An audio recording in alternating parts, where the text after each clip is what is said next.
Maithili express की शानदार प्रस्तुति।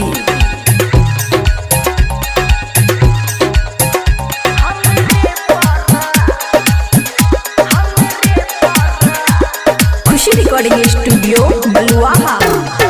DJ Sumit Satish Raima. DJ Sumit Satish Raima.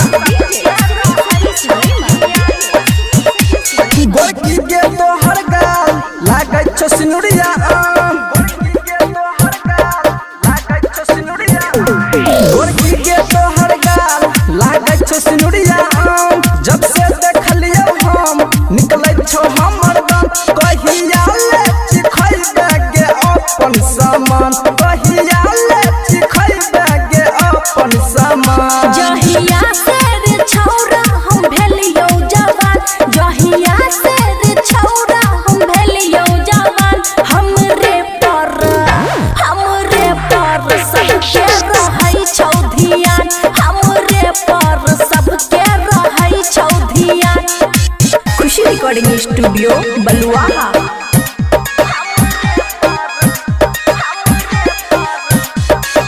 DJ Sumit Satish Raima. DJ Sumit Satish Raima. Mix by Aman Akke. सुनर छौरा करनी होरा हम नहीं लगैबौ तोरा से जोगार। हम नहीं लगैबौ तोरा से जोगार। चढ़ल जवानी छियै नादानी करे न देबौ गलत कोनो काम। एक बेरी देला से घटतौ न गे।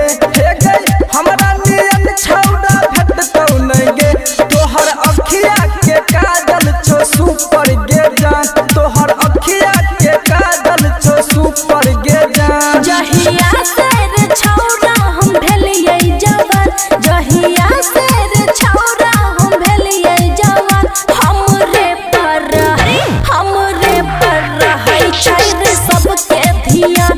हमरे पर रहै छै रे सबके ध्यान।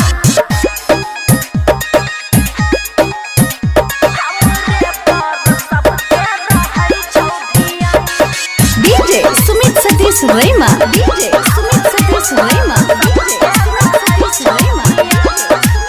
खुशी रिकॉर्डिंग स्टूडियो बलुआहा। राइटर इंदर केलकै जे पीछा गेलै पिटाई हमरा भैया के साथ। गेलै पिटाई हमरा भैया के साथ। उहे दिन से मनवा के इच्छा पूरा नहीं भेलै त छोड़ा देलकै साथ। दबके देखले तू रतन के दिल गे। मन के जगा दे तो तोहर फील। सैया वाला माजा के देबौ निशान। सैया वाला माजा के देबौ निशान। जहिया से रे छौरा हम भेलियै जवान। जहिया से रे छौरा हम भेलियै जवान। हमरे पर रहै छै रे सबके ध्यान। हमरे पर रहै छै रे सबके ध्यान। खुशी रिकॉर्डिंग स्टूडियो बलुआहा।